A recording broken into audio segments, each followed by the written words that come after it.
best late-night conservative talk show in America, Sackheads Radio. And listen, there are no people better on the air to give you the best in conservative talk than Sackhead Sean and Sackhead Clint. And we're working on the immigration papers for a certain other guy who happens to work here, too. For those who are tuning in around the world to the best in late-night conservative talk, Sackheads Radio. Sack News. Sack News. Radio. Sack News. Sack News. Radio.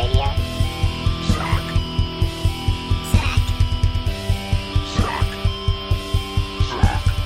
The best late-night conservative talk show in America. In America. In America. Into the silo. And in this web was a large, I'm pretty sure it was the biggest spider I've ever seen. Good evening, ladies and gentlemen, from Freedom Fest. This is the Sackheads Radio Show. It is the 8th of July.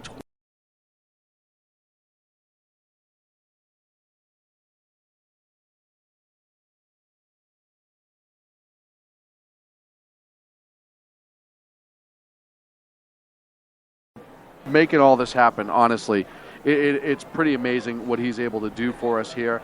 Major props to the good people at Freedom Fest for having us and allowing us to be here and invade such a great festival. So thank you very much to them. How are you, my friend? I'm doing very well. I'm excited. How can you not be excited? I'm excited. We've met so many just amazing people here. Have so many. It's nice to have so many very intellectual That's conversations the amazing with part. just such a diverse group of people, like we talked about on Ken's show, the Exceptional Conservative Show. Just people from so many different backgrounds here coming together at this event. It's good to see. It is very good to see. It's amazing, and I'm very excited about our first guest tonight. How can you not be? We are here with Mr. Matt Nye, chairman of the Republican Liberty Caucus. Welcome, sir. Thank you. Well, normally you save the best for last, but in this case, you got the best going on first. We want to beat people to the punch. There you You know go. what I mean? Yeah, when we spoke with you and you were gracious enough to agree to talk with us, we wanted to make sure to get you in the first slot. There you go. Because things happen at conferences like this. It's true. Things do happen. That's very true. So you and I had a conversation before. I'm very interested to hear what you're doing, particularly with we had the discussion about the movements within the Republican Party, and, Sure. and there's a large group right now, or it seems to be gaining momentum of more of a libertarian strain, Absolutely. more individual liberties, and I'd like to hear more about that. Sure. So the Republican Liberty Caucus was founded in 1991. It's basically the small L libertarian wing of the Republican Party. Philosophically, we're not very different from the formal, Libertarian Party. It's primarily a tactical difference. They chose to go outside, as an alternate party. Mm-hmm. We're actually working within the Republican Party to try to effect change, kind of inject that libertarian philosophy that the Republicans originally started out with and have since, ventured away from. So we have a kind of a multi-pronged approach. We try to get people active within the Republican Party. So, go to your local executive committee meeting, become a precinct committee man, participate in that manner, and then, of course, we try to get Liberty Republican candidates elected. So we have a PAC that helps do that. And it seems like, and we've had this discussion earlier. We had a live interview earlier with this young man, Jared Meyer, who helped write the book Disinherited, talking about millennials and really how they've been disenfranchised Sure. By the American government. And really, they seem to be an unclaimed voting bloc. If you will, and they tend to be a little more socially liberal, which a lot of libertarians tend to be, but very fiscally conservative. So how can you bring the millennials to the table, kind of bring them into the Republican Party and affect that? You can see the irony there, because you basically just laid out what the Republican Party's strategy should be, is to get those voters. And, of course, the tragedy is they just seem, stuck on this path of social conservatism and legislating morality and those types of things, which, of course, like you say, just drives the younger voters away in droves. And, we've had, I know in my county, and I'm sure this is the same across the country, I actually did an analysis of our local Republican Party executive committee. The median age was 74 years old. Wow. Okay? We actually had one executive committee member on the books that was 99 years old. Now, this is supposed to be somebody that's out actively working, knocking doors for candidates. Like, how do you have a 99-year-old that's out knocking doors? And I'm 43 now, and at the vast majority of the Republican meetings I go to, I'm one of the youngest guys in the room. I mean, we've got, there's one young lady that's 21, 22 years old, but for the most part, that the party is definitely facing an age problem where it's literally going to die out if we don't make these inroads with the younger voters. And to do that, you've got to move away from the social values. Yeah. Right. So and I don't know if the Republican Party if they don't change, because they're so set in their ways, they're so ingrained, they fail to evolve. Right. And really take a look at what it is in order to keep that going and really save America. I mean, not to sound melodramatic, but really to save. And 2016 is going to be a huge year. But do we see not only an evolution of the party, but if this Republican Party, as we know it now, dies out, do we really see then maybe perhaps the independent Libertarian Party and the Libertarian Caucus of the Republican Party kind of morph together? If they'll stay engaged. See, that's the issue, is the battle you're fighting within the Republican Party. That's a long-term process. This is not hey, I'm going to join my executive committee and we're going to fix the Republican Party next year. I mean, this takes years, and you have to get in there. And a lot of the people in the Republican Party, just to be clear, this is kind of a strategic failing on their part. They're very good people in the Republican Party. It's just a lack of, I think really, quite frankly, a lack of acknowledgement of the reality that, they can want what they want. And it's a classic Ayn Rand quote, which is, you can ignore reality, but you can't ignore the consequences of ignoring reality. And that's exactly the issue that they face. So, if we could get some traction, I hear a lot of lip service paid to, we need to get younger people involved. But then when it comes into, hey, if you want the younger people involved, then you're going to have to step away from certain social issues, and there just seems to be a refusal. And I mean, even you saw now in the last cycle, they actually put the pro-life thing in the platform itself now. Mm-hmm. So instead of leaving that to caucuses within the party, so if you want to be, if that's your thing, you go in that caucus now, that's part of the actual party platform, and that just, it's a wedge, and it drives some people away. Even more. So is the answer perhaps to do it state by state? So, for example, in California, the California Republican Party is dead. Right. I mean, it's horrible. We actually have a very strong presence. The RLC has a very strong presence in Los Angeles County. In fact, we made national news when they took over that Los Angeles County party. Yeah. Okay. So is it possible to bring that up? You're talking about now perhaps local elections. And bringing that up to say, it's a combination. Yeah, I mean, obviously the elected officials in the party are very closely tied. In most states, basically whoever the governor is essentially the quarterback, or the coach. That's kind of the analogy. Is okay if you're the governor and you're a Republican, that makes you kind of the coach of the Republican Party, and it flows, and then the state chair would be like the quarterback. So it flows down. So what most people don't realize is when you dig into how the party is structured, it's not that hard to make a difference. The problem is people don't understand the structure. They get very frustrated when they go in, and especially, it all, like if you ask me, well, hey, how's the Republican Liberty Caucus doing? The answer is it depends on what state or what county you live in, because in some areas, I mean, we've got in Washington, we have a Republican Liberty Caucus member that's the vice chair of the state party. We have our sitting national secretary was elected to the state senate of Nebraska last year. So in some areas, they're doing great. But in other areas, you have a very dominant establishment Republican Party with kind of that country club Republican mindset. Right. And they are just hell-bent on retaining power no matter what. And they don't care if it's, they could be a party of one. As long as they're in control, they're good. They don't care. Winning elections, results don't matter. It's just, hey, am I at the top of the food chain? That's all that matters. And that was going to be my next question. I mean, we see this huge, almost not huge fight, but this bicker fest in Congress and at the national level between the Senate, between the Tea Party or some of the Libertarian candidates and the establishment Republican candidates, for lack of a better term. And people are tired of that too. I mean, even registered Republicans are tired of that. How do you bridge that gap, or can you bridge that gap? Well, it is. You got to admit. I mean, it's pretty nuts when you've got the Speaker of the House basically punishing Tea Party and Liberty Republicans for voting their conscience on issues that they made an explicit promise to their constituency, if I get there, I'm going to vote this way. That's how they got elected. And then the Speaker of the House says, oh, well, I'm going to strip you of your committee assignment because you did what you promised you were going to do. Meanwhile, that same guy pays lip service, right, to Obamacare and all these other things, and then folds like a cheap suit when he's offered a free ride on Air Force One. Biggest bag of hot air. Yeah. Right. So it's that bickering. I won't even say that. That's a real battle. I mean, there is a civil war within the Republican Party between the entrenched establishment, consultant class, whatever label you want to put on it. Basically, I'd say establishment's the best word, and the up and coming, like you say, kind of more Mr. Smith goes to Washington, grassroots. They're there because they are genuinely concerned about the country. They're genuinely concerned about their kids.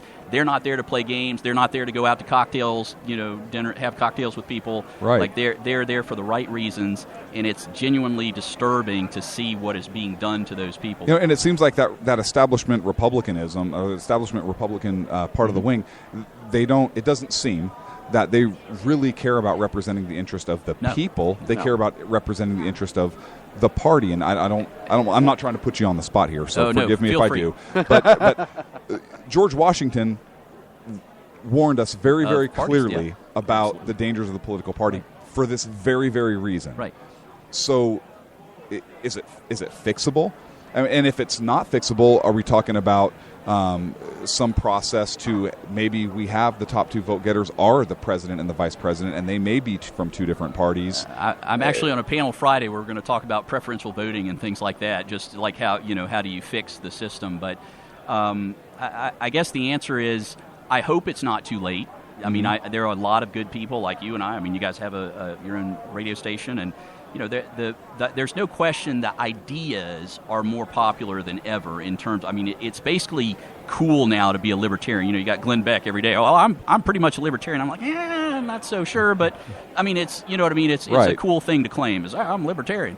So if we could just get them to vote like that, the elected officials anyway, that fantastic. But for the most part, I see this all the time. And everybody does in their local districts. The Republican candidates always run as fiscal conservatives. Depends on the area what they do with the social issues, but they always run as fiscal conservatives, always. And then as soon as they get in, they fold. And they start, taxing. I mean, even here in Nevada, they start their election cycle almost immediately now. Yeah. There's no downtime. All they're worried about is the next election. They're not focused on the issues at hand, the one that actually affect this country as we go on. Sure. And there's no concern for children in the future. There's no concern for any sort of... They are literally just concerned for the cycle there. Like, how do I kick this can down so it's not me when the crap hits the fan, basically. Absolutely. And what's going to happen, and I think this will be a telling time, because if the Republicans don't get off their duff, so to speak, right now, the ones that are in the House and the Senate, especially the ones that ran on change for 2014, it's not only going to damage them individually, but it's going to damage the party greatly.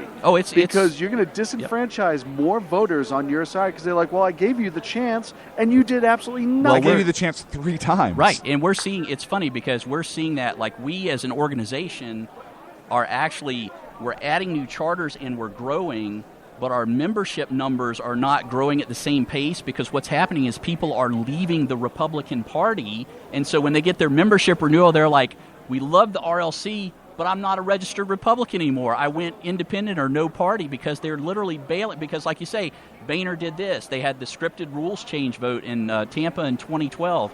I can tell you, too, I run the Tea Party in my local area, and I've seen a spike in the Tea Party people hitting our websites and signing up to the mailing list because they're so angry with the Republicans, not the Democrats, but with the Republicans for not following through. Well, and you look at a vast majority of the ones that do push for something and the ones that do fight, they're all grassroots candidates for the most part. The vast majority, you got a couple that have been there a few years who are still putting up the good fight. But more often than not, they are grassroots, newly elected candidates that are still fighting against the regime, and like you said earlier, being penalized as a result. Oh yeah, it's definitely an uphill battle. But like I say, I think the one thing that I do tell people as the national chair of the RLC is you have to remember that Washington D.C. is the ultimate lagging indicator. Right, that's the very, very last place that all of the stuff that you see boiling up around the country, that's the last place you're going to see the change. So it's going to happen locally first, right? Mm-hmm. City councils, county commissions, school boards, things like that, feed up through the state reps, state senate. And so Washington, D.C. is probably the, you'll know you've won when you see that change. I mean, but you can kind of count, locally if you can get solid people elected to local office. And again, one of the things we talked about earlier, you don't have to have the majority. You just need enough guys that are willing to stand up and not back down. Make noise. The perfect example of that was the Boehner, the speaker vote, Yes. where you had all these cowards that were elected based on the premise they were going to challenge the establishment right out of the gate.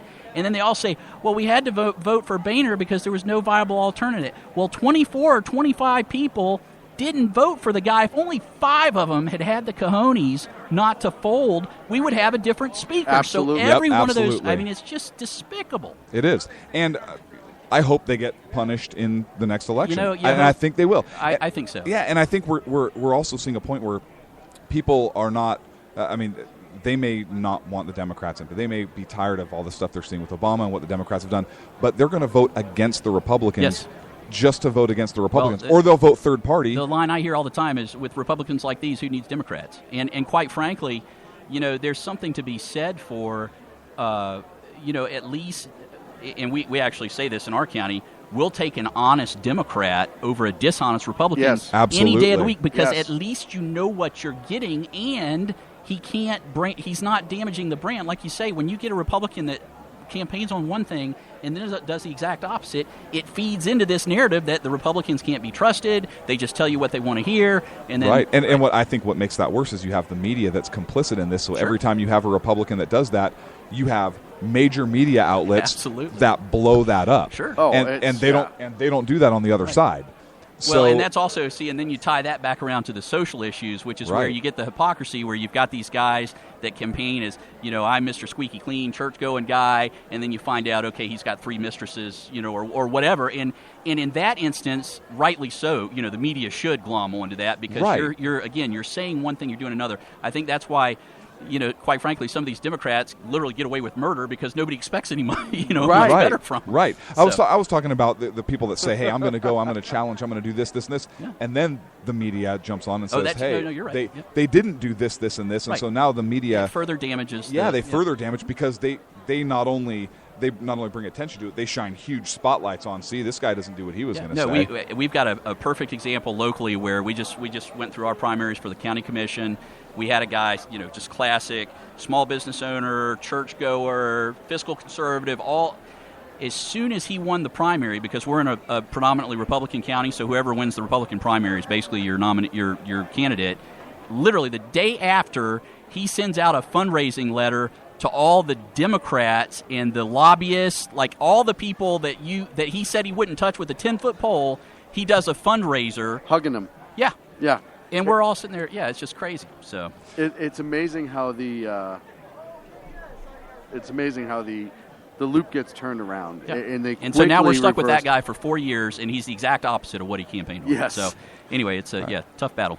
Mr. Knight, it has been a pleasure having you. I want to thank you so appreciate much. it, yep. Where can people find you, get information? So just go to our website at rlc.org, and there's all of our information, history of the organization. You can join, sign up for our email list, all that good stuff. So Outstanding, sir. I want to thank you for your Yes, time. sir. I look forward to been a pleasure. speaking You with can tell some more. we all enjoy this. It's good to talk about it. Good to vent. Good to Especially good to live get it on the out. air. And I mean, good to have good to have good discussion about It is. these issues. I mean, we thought last show we were talking about, people used to sit in bars and they used to sit in the pubs and Right, whatnot, speakeasies, taverns, yeah. and talk about Yep. the issues of the day. And that's one of the things I love about being here at Freedom Fest. You hear people talking Oh, it's about these this is issues such now. a great And- and like you say, you can't fix the problem until you admit you have a problem. So, Absolutely, right. absolutely, sir. It's All been right. a pleasure. Thank you. I Appreciate wanna it, guys. Thank you very much. We'll see you tomorrow. All right. And we're going to take a quick break. When we come back on the other side, Chris Casey's going to be joining us at 8:30. We're going to have a couple more news topics to talk about right here on the Sackheads Radio Show, live from Freedom Fest on the SHR Media Network. In a world controlled by corrupt politicians, You got a business. You didn't build that. a team of ordinary men emerge from the ashes to give voice to the voiceless and hope to the hopeless. Sackhead Sean. Dude, I'm not saying calf in a stupid promo. Sackhead Clint. All good friends of ours usually show up drunk. Also starring Sacco as the producer. I'm a little bit drunk, 'cause I'm drinking. They are the Sackheads Radio Show. Every Wednesday at 8 p.m. Pacific on shrmedia.com.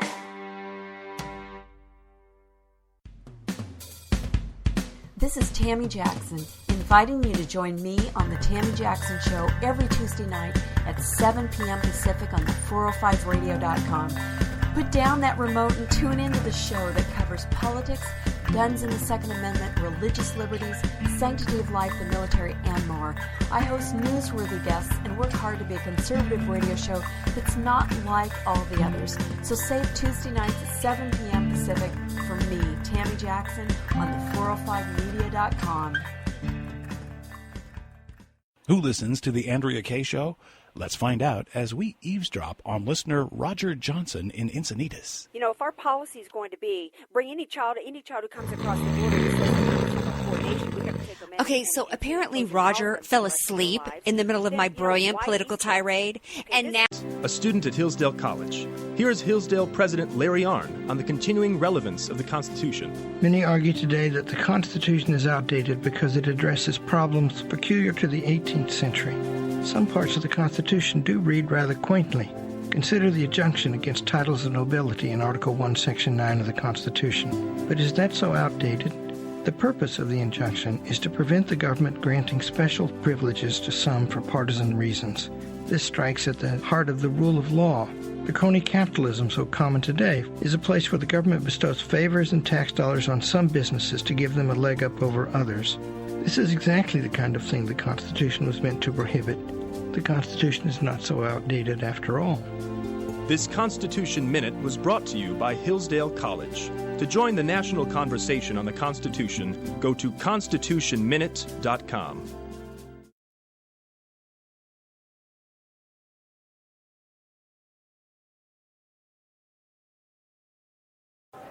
And welcome back to the Sackheads Radio Show. Thank you so much for joining us this evening.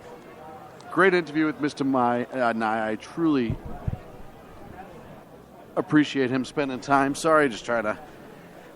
one of the things that's hard to engineer with this, and poor Sacco has been killing himself doing it, is there's so many... Which is why he's not with us. Which is why he's right not now. with us right now. He literally but killed there's himself. so many other sounds and stuff you have to deal with. We normally have the confines of our own little studio where it's safe and happy. It's not little.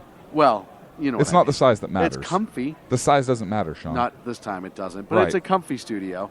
Whereas this one, it's a little bit more of an exaggeration. So, before Chris comes in at 8:30, I know we have a couple things we want to talk about. But there's Trey Gowdy announced today that he's going to counter Clinton's claim. What? Nothing. No, go on. No, I don't want to steal your thunder. You may proceed. Oh, no, it wasn't my thunder. That's not what I was looking at you for. I was looking at you because the soundboard is completely unmanned, and I had that issue that I had to fix. Like, I just fixed an issue with the soundboard, so I was looking at you like, do you see what I did? I'm like the 5-year-old that just, like, made my bed for the first time or something. So, and you couldn't even give me props on the air. I am so proud of you right now. Thank you. I've never been more proud of you. Thank you. I turned the microphone off. Do you have any idea how long I looked for that button while you tried to talk? In your defense, right? You did turn it off by pointing, right. Almost like the Bugs Bunny with Yosemite Sam. He's in there. He's in.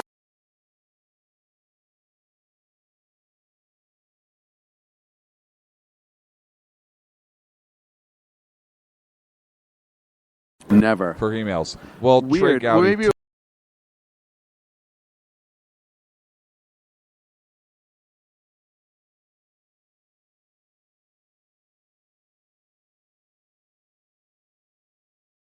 maybe because she lied. Right. I would have liked that a little bit better, I think. And I really like Trey Gowdy. I do as well. I really do. But he soft-pedaled it a little bit in order to correct the inaccuracy. because Well, he's a Southern gentleman. Because And- Hillary Clinton on Monday, Hillary Clinton was on CNN. She said she never had a subpoena. Quote, everything I did was permitted by law and regulation. Well, Really? that wasn't We necessarily know that's not true. the case. That is not at all true, based on Perhaps. the simple fact that we know you had classified emails on your private server that you weren't supposed to have, and then promised the entire world you didn't have classified emails on your private. Yeah, well, I mean, at this point, why does anyone even think that there's a trust issue with Hillary? It's not. There's no trust issue. It's not a trust issue as much as a trust disaster.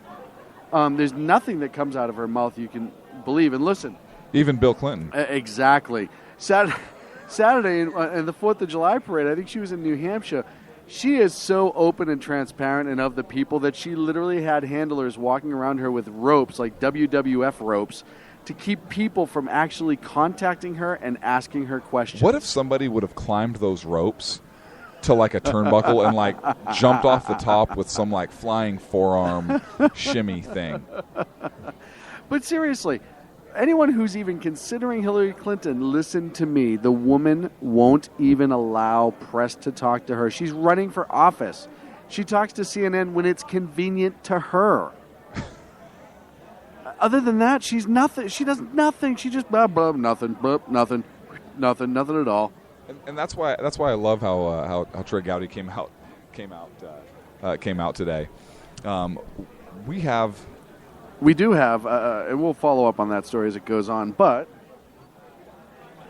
with us, as always, is the amazing Chris Casey. And just feel free to pull that mic right up to your mouth. Nobody else has touched that today, so I wouldn't sweat it. It's fine. Yeah, no, you're fine. It's fine. Hey, guys. How are you, sir? How are you, sir? Doing great. Chris Casey of Windrock Wealth, who regularly joins me on the Edge of Liberty during the day.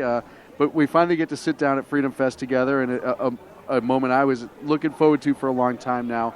And we have so much to talk about, not just for the festival itself, because of Freedom Fest itself, because of the amount of amazing people that are here speaking, but also all the economic disaster news that have been going on. Name one. I'm going to go with China. Let's start with China, Chris. Start with China. China's a big one, and it hasn't really been talked about anywhere. In fact, I mean, put in perspective, we're talking about. Well, let's talk about what's happened since June 12th. Their exchanges have lost between 30 and 40%. We're talking about $3 trillion, well over $3 trillion. That's more than the debt that Greece owes. 10 times more. Wow. And it nosedived. And we saw with Greece, and everyone knew with Greece, and China's been hinting, and we talked about this before, that, and you've said this, that it's not going to last. It's eventually going to take the dip, and they're going to get hit eventually. It's going to catch up to them. Everyone kind of knew when Greece fell that it was going to affect the world markets and affect them heavily. On this level, was that predicted? Because I think some of them dropped. The Shenzhen was down 44, 46%. It's down, yeah, well over 40, and the Shanghai's down over 30. I'm not sure where things are going to go from here because the government is completely scared of what's going on, and they've taken some drastic and draconian measures to try to counterbalance this. I mean, they've lowered the interest rates. They've allowed all sorts of things to be used as collateral. They've given money to brokerages. I mean, they're doing everything they can to stop it from falling. But, yes, it could fall more. I mean, their economy has been slowing, and ultimately all stock markets are bound to their economies. And is it possible that we'll give them a loan? That's neither here nor there.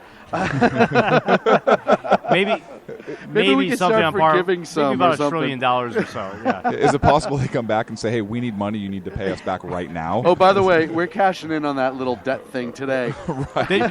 That's a really good point that I don't think has been discussed anywhere. Is that, well, how can they prop up the market? They have this massive amount of assets. Well, in quotation marks, of U.S. Treasuries. Right. So what happens if they did start selling it? You're going to see interest rates spike in the United States, and that could be disastrous here. And I don't think that repercussion has really been discussed. Well, and we talk about interest rates being at an all-time low, and what a bad sign that is. And you compile that with the government and the Fed just pumping money in left and right. But the flip to that is when interest rates go through the roof at a high rate of speed, it's also just as dangerous and destabilizing, right? Oh, absolutely. And it's mostly destabilizing because the governments cannot afford to have interest rates that are at any reasonable level. In fact, if you look at the U.S. right now owes over $18 trillion. And if you apply just a normal interest rate to that, let's say 6%, which we've seen historically and we've seen in our lifetimes less than 20 years ago, I mean, you're talking about, as a percentage of tax revenues, maybe it's 30, 40% of tax revenues. It's unsustainable. And go ahead. No, so you talked about the government pumping money into the system, and I'd like to talk, if you might, for a moment. Like our monetary system is really, it's a concept. There's nothing. It's valuable because we say it has value, and if people lose confidence in that, and all of a sudden we no longer have faith in this, it no longer has value. Pots and pans. Yeah, where do we go from there? I mean, we see Bitcoin now starting to try and make a run as kind of an alternate currency. I've personally seen a gas station that was selling a gallon of gas or a tank full of gas for an ounce of silver. They would take it in trade, so almost like a barter system in some areas. And I saw that in Sacramento, in California, of all places. So where do we go? Is it possible to get back onto like a silver standard or a gold standard or something to where there is something tangible that we have to give our money real value? Is that a fix? Or how do we keep the people or business from saying, we no longer have confidence in this, we are going to switch now to X currency? Yeah, I mean, that could happen. I mean, look at Greece, right? They're a basket case right now, and you have, people would like to buy silver or gold, and they would like to use that as store of value. But in lieu of that, if they don't have that, what they're doing right now is they're buying every hard good they can get their hands on. So retail shelves are empty. They're buying electronic goods. They're stockpiling gas, cigarettes, all these things that have expected to have a store of value so they could use this money down the road. So is it possible? Is it possible for our country to go back to a gold or a silver standard or some combination? Politically, without some major crisis, I don't see that happening, despite the fact that that's actually what's constitutionally mandated. Which is, it's so amazing because we were last under the silver and we talked about this.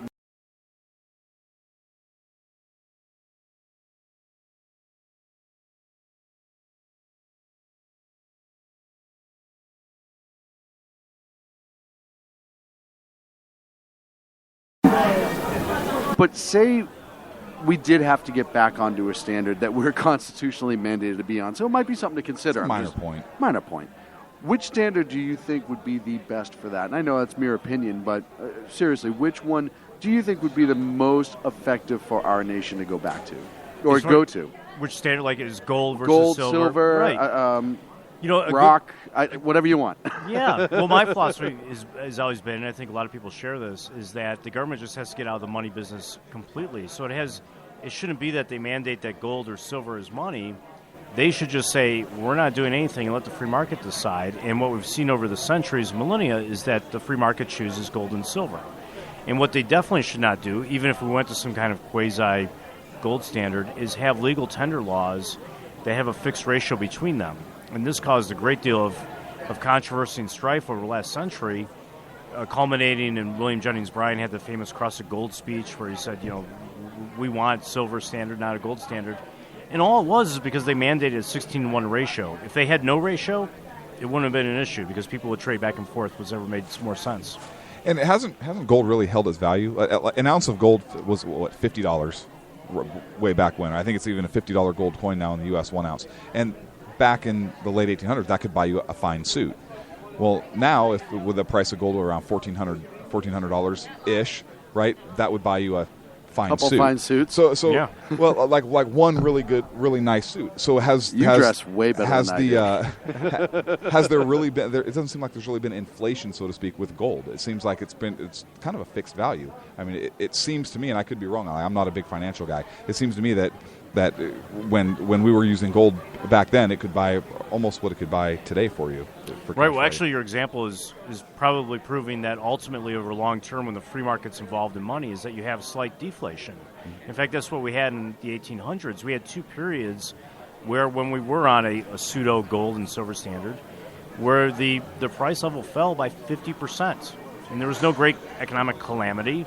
That was just a natural progression. When you have a fairly stable stock of money, and you have an increase in goods and services. You have a growing economy. That's naturally what happens. So your example of buying one suit 100 years ago with an ounce of gold and buying two today is perfectly apt for that point. Okay.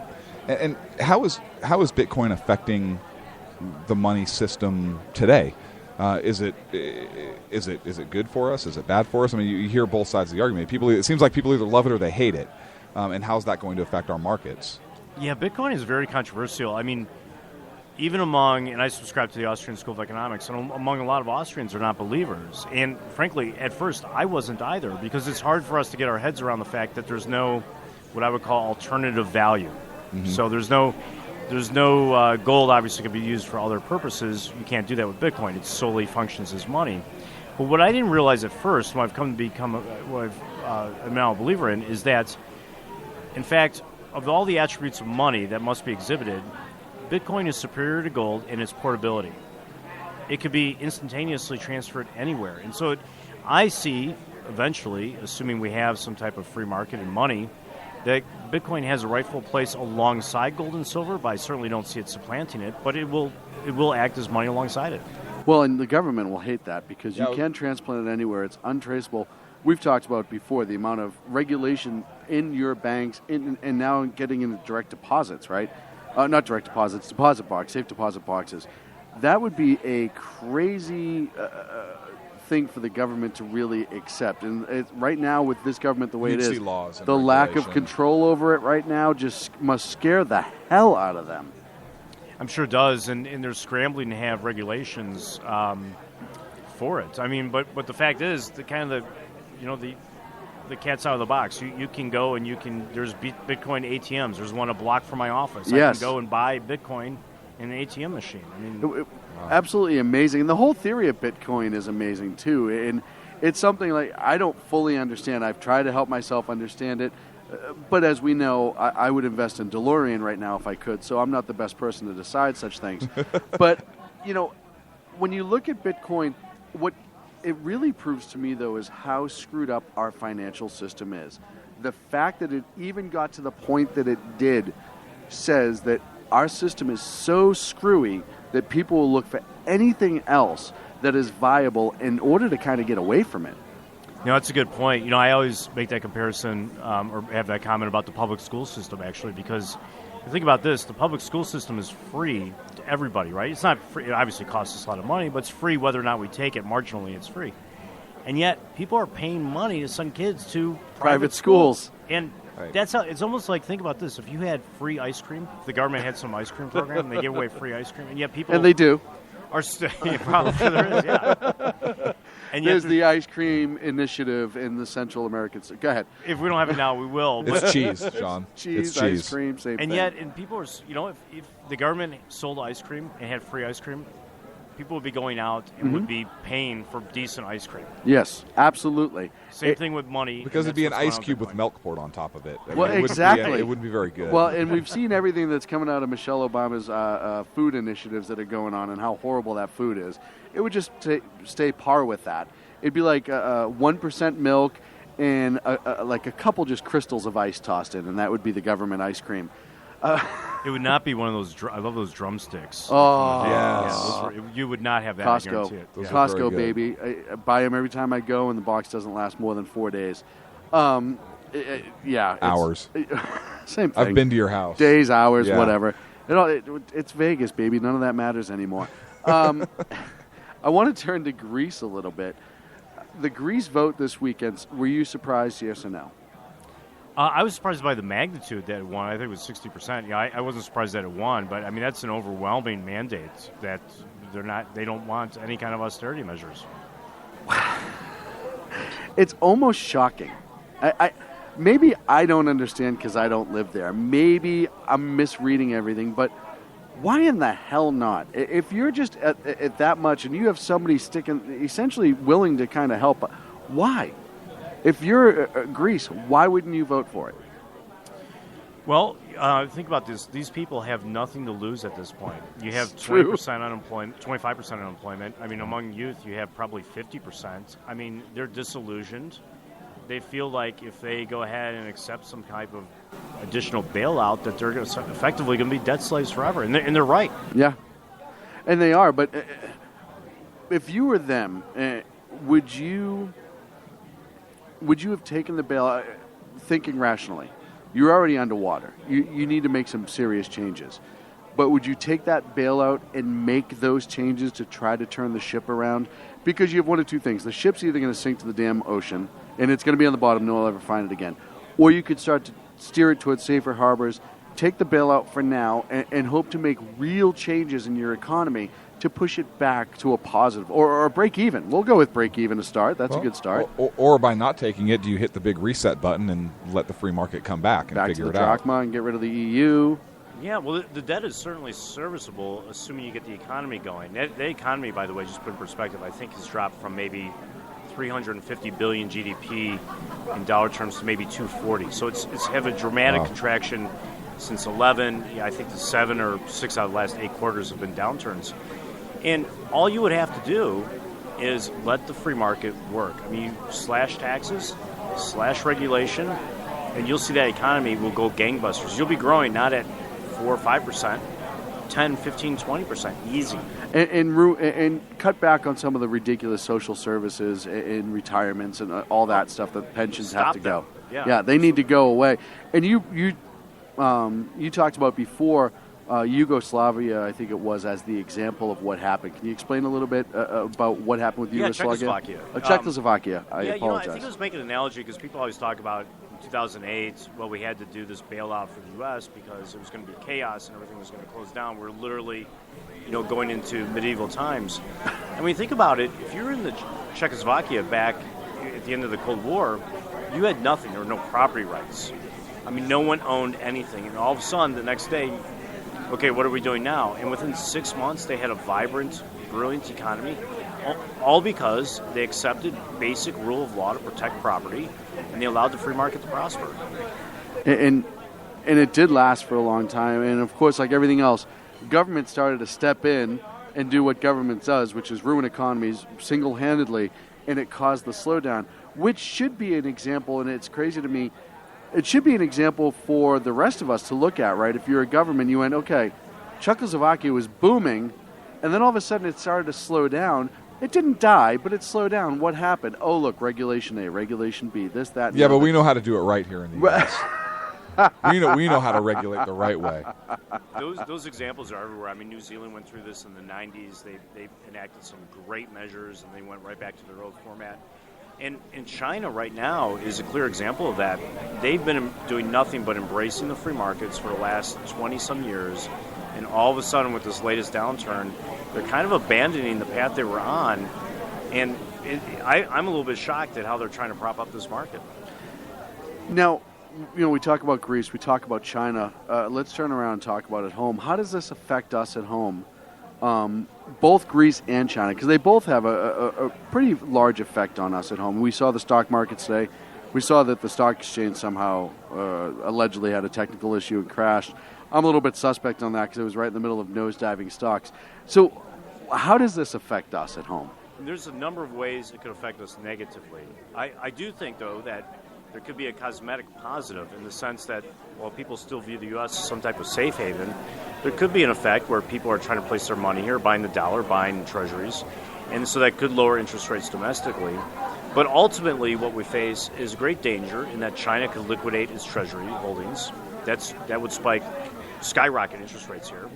In addition to that, in Greece, if people start viewing the other European countries as suspect, you could have interest rates spike there. I mean, it's crazy how low interest rates are for a number of countries there that have the exact same underlying economics as Greece. I mean, you have Ireland, Italy, Spain, Portugal, all under 3% interest rates, which is nuts.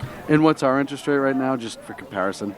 U.S., it's 2.2. Yeah, so that's good. That's a good sign for us. We're going in the right direction because all of those countries are either in or about to be in financial issues. Absolutely. And we talked about Spain and Portugal before being on the cusp, and Ireland's not far behind. I think the one thing that Ireland has is the smaller population, and it's a little bit of a younger population that's working, and that may save it for a while, but it'll eventually catch up. So our interest rates are through the floor. You have China and Greece off the rails. Our stocks are taking a nosedive right now. If you were advising one of your clients, what would you tell them to do right now? Not completely, because you still have a job to do, and I don't want everyone to get free service. Yeah, well, I mean, But you know what's great, though, is that despite all these horrible things going on, and you can see the runway as to worse things happening down the road, what's great is that the ways to protect yourself are really cheap right now, right? So to buy precious metals, it's a great thing to do. It's cheap. Silver is very cheap. Gold's pretty cheap. On a Relatively. relative basis. Yeah. Look at Bitcoin. I think everyone should look at Bitcoin and think about investing in that. Look at other hard assets like certain types of real estate, farmland, rental real estate. People should be looking at this now because for the most part, these type of assets they're not favored and they're cheap, especially when you price in what could happen down the road. Yeah, it's frightening to me, and like I said, the more I talk to you, the more I learn. And when I see these things happen, and there's been, especially this weekend, I almost called you even off the show, and I was like, Chris, what the hell? What was Greece thinking? We talk about the Fed all the time. Is the Fed going to respond to Greece and China? Do you think that they're going to do something dramatically stupid, most likely? And what do you predict, following their lines of insanity of things that they've done, what do you predict that they might do, and what do you think they should do? Yeah, well, I think they're nervous, right, because they've painted themselves in this corner where they think they have to raise rates. They've been telegraphing that we're going to raise rates, when in reality they can't. They can't raise rates based on the way the U.S. economy is going, let alone if there's some foreign influence from China or Europe. So I think they're nervous. What will they do? I don't think they have eventually some type of clandestine quantitative easing. I mean, they can't call it QE4, right? We know that. Right. I don't know how many QEs they're going to try to pull out, but they're going to stop it at some point. It's kind of like a bad movie. You know, once you get past, they keep making sequels to it. By the way, they should have never called it quantitative easing. They should have always called it qualitative easing, right? Because the quality of the dollar is going down the more they do this. So right, it had nothing to do. They should have just called it junk easing. We're just going to turn our money to junk. Don't sweat it. They should have just called it heroin because the first injection and we were hooked. But there's certainly other things they could do. I wouldn't be surprised if they took one of their tools out of the toolbox they haven't used in a long time, and that is to cut the reserve requirement that banks have. So when you make a demand deposit, when you have a checking account, the bank has to hold 10%. I wouldn't be surprised if they said, hey, you only need to hold 5%, and that dramatically increases the money supply. So same effect, different technique. Is it possible, under FDR, I think it was FDR, said, hey, you can't hold precious metals, right? You can't own silver or gold anymore. They need it for the war effort. Do you think as people purchase more in metals and they're taking their money out of other things, that the government could also come back and say, hey, we're going to restrict you to X number of ounces of gold, X number of ounces of silver, or even, hey, it is now illegal for people to possess those metals because we as a government now need it to store it. And I don't know how much gold is in Fort Knox anymore, but I know like 5 or 6 bricks. What was it, like the University of Texas that bought all that gold to hold? Well, that came from, they took all their money out of the New York, and one put of it the New in York metals. federal banks and took it home. So as we're seeing this do more, and I mean that's a university that's doing this, is it possible for the government to say, hey, you can't own that anymore? And that's the first question. I guess it's always possible. Do you think it's likely? Well, first of all, I know you said you don't know how much gold is in Fort Knox. They don't either, which is the scary part. Right? They really have no idea. As far as can they go ahead I'll be happy to go in and count for them, by the way. Right. I have no problem with that if they want. Can they confiscate it? I mean, I always say all bets are off when things get bad enough. Who knows? It's possible. I think it's somewhat unlikely, but certainly possible. But people can protect themselves. I mean, that's why people should physically own it. You may want to own it outside the banking system, own it in a vault, own it offshore. Under your mattress, in the basement floor, anywhere you could possibly get it. If you were head of the Fed right now, what would you be doing? Well, trying to restore or bring about a sound currency as soon as possible. I mean, I guess I always look at a Fed. They should make every Federal Reserve economist take the Hippocratic Oath, right? First, do no harm, because that's really all they have to do is stop doing harm and everything will be fine. So stop increasing the money supply by a massive rate. Stop distorting the structure and nature of interest rates. And let the free market take over, and everything will be fine. Yeah, and we talk about it. At the end of the day, and I always use the steel industry as the example of what happens when government does too much. You're the best steel on the face of the planet. People spent well above top dollar for it even. Everything was going great, and then you throw in regulations. namely the EPA, and it utterly destroyed the American steel industry almost single-handedly. Yeah, you had Japan start making more steel, you had other countries, but it couldn't even hold a torch to it. It was all recycled metal into steel. And what was one of the biggest and most booming industries in the country was destroyed through regulation. It's frightening to me when people talk about, oh, the government's not that bad, not that bad, not that bad. You look at the steel industry and what a badge of honor that was for the country, how much money steel brought in every single year. And with the stroke of a couple pens, it was done, essentially. Yeah, well, look at any industry. Let's talk about all the ones that are the most vibrant and the ones that are growing, and look at the ones that are most stagnant and the ones that are doing awful. And the ones that are doing awful are all the ones that are either effectively parastatal organizations, right? So it's the finance industry, it's schools, it's the defense industry, it's everything that the government's got their hands all over. And the ones that are growing, like the software industry, are the ones that are most unregulated. So regulation, it's a no-brainer. It has a direct correlation as to growth levels and quality of service. Well, I always tell people when they talk about government regulation, find me anything in your life, anything that government hasn't touched, either via tax or regulation, and then ask yourself what's possible. Because there's nothing I can think of off the top of my head that you either purchase or have outside of your body and maybe your children, and even then, healthcare, they're still involved in it. There is nothing government doesn't have its hands in. So when we talk about regulation destroying the economy, it's because they touch every damn thing they possibly can, either taxing you as the purchaser on top of taxing the manufacturer, maybe the company that's shipping, et cetera, et cetera. So we have to start really pulling back from this regulation and realize that most companies are not, and they always do it under guise of trying to save something, right? And that's the thing. Oh, it's the economy, or it's the children, right? What are they going to say? We just want to control it? Well, yeah, I would rather that. At this point. I would rather that honesty, but exactly. They're not going to say that. But it gets to the point where government, if you're a small business owner or a large business owner, so much of your time, effort, and money goes into dealing with government that it jacks up the price even more, and that's if you're even allowed to manufacture anymore. Yeah, and things can get worse, too. I was just running these numbers for an article, but think about this. Look at all the government agencies there are. There's a couple thousand, I believe. But if you look at the combinations that could be used for 3 letters in the alphabet, there's about 17,000 possibilities of agency names. So there's plenty of room to go. Oh, Chris Casey, love having you, as we do on the Edge of Liberty and here on Sackheads as well. Who are you most excited to see this week at Freedom Fest? Oh boy, there's so many great speakers. I'm always a huge fan of listening to Doug Casey. Definitely makes you think of things that you may not have considered before. But I got to tell you, my calendar is full for this whole agenda because every hour there's some great presentations. Yeah, it's an amazing event. We're so glad to be here. We're so glad to finally meet and hang out with you. You will be speaking and moderating over the next few days. But when you're not, we're going to try to get you here, sit down, and talk about some more things because you're just a wealth of knowledge. I see what you did there. Wealth and I was going to say Windrock wealth of knowledge, but you cut me off. For I apologize. Well, thanks for having me on. Chris, I really appreciate it. Thank you, sir. Thank you. Where can folks find you in? WindrockWealth.com. WindrockWealth.com. I can't remember our Twitter at WindrockWealth. I think it's at Windrock. I just had to fix it. Yeah, we had to fix it. Yeah. Thanks a lot, guys. Hey, thank you very much.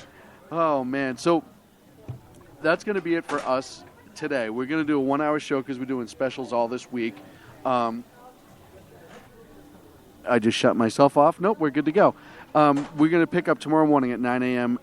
Pacific and 12 on the East Coast with the Edge of Liberty.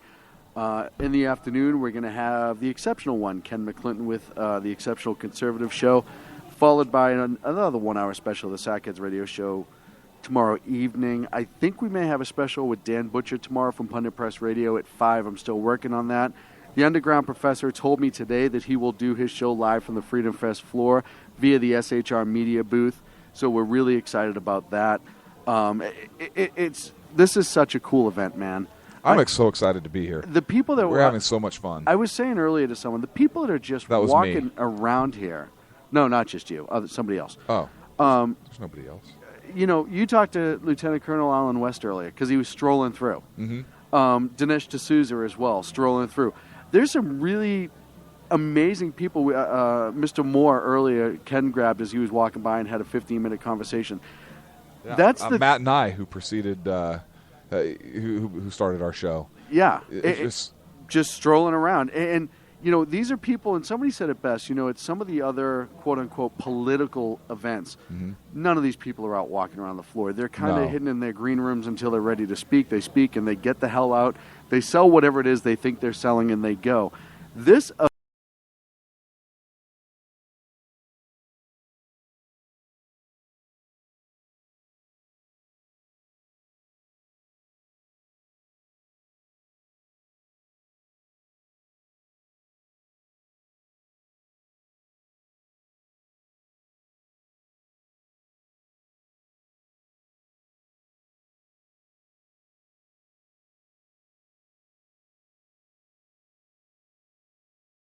I want to thank Liz Loris, who absolutely helped. Yes. Unbelievable putting this all together. She complimented by duck face, by the way. I know, you had a good Yeah. duck face in that picture. But without her, none of this would be possible. The trip itself and preparing for the trip, as well as getting us Chris, so we're so excited about that. I got to thank Sacco, because for all the crap we give Sacco, all joking aside, the kid is a magician. No, like literally. Like literally. He keeps walking around pulling a rabbit out of his hat. Which- and that's I'm not like, his hat, dude, but it's sound, weird. Sound, Right. we got to worry about Right. No. All joking aside, he takes this box of equipment and he's able to get 4 or 5 of us on the air at the same time. We're broadcasting all over the world. We're doing all this stuff. So just that alone, and he's able to do it without breaking a sweat. So I'm going to thank That's not really both of us are sweating a accurate. little bit. But, you know, I'm going to say this time and again, but he really does make this show happen. Clint and I are just flapping our gums half the time. But he's able to get the tech out of the way. I want to thank all the listeners, too. You want to check out our Spreaker page, by the way, Sackheads Radio, Spreaker.com/Sackheads Radio. All the interviews we do, we will cut separately and put them up there to listen. We're going to have some amazing interviews, us, the exceptional one, etc. Forgetting that, it'll all be there and ready to go. And last but certainly not least, the second best newsman in the business, Dan Butcher, who's doing so much to promote this behind the scenes with Pundit Press and social media and really making a push. And he's ready to help us out wherever we can. And I can't say thank you enough to Dan for being so gracious with us as SHR Media and helping us through this event, because it really is a team effort, and it's not just any single one of us. It's all of us putting together. So we're going to talk to you tomorrow at 12 in the East. I will talk to you tomorrow. I'll talk to you in a couple minutes when we're off the air. No, I was talking to the listeners again. I'm sorry. Yeah, I Well, went you're back. looking I went right back at to me. them. Right? I went back to them. It's my job occasionally. Right at me. That's it here for the Sackheads Radio Show. We will talk to you tomorrow. Have a great rest of your day, live from Freedom Fest at Planet Hollywood in Las Vegas. Good night.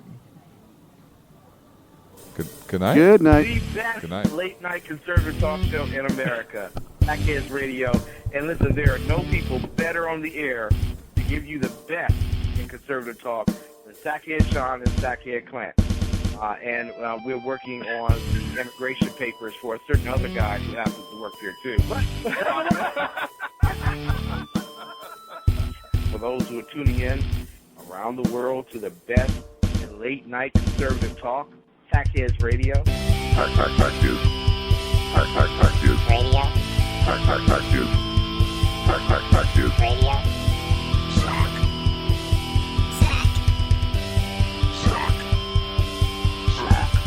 The best late-night conservative talk show in America. In America. In America. Into the silo. And in this web was a large, I'm pretty sure it was the biggest spider I've ever seen.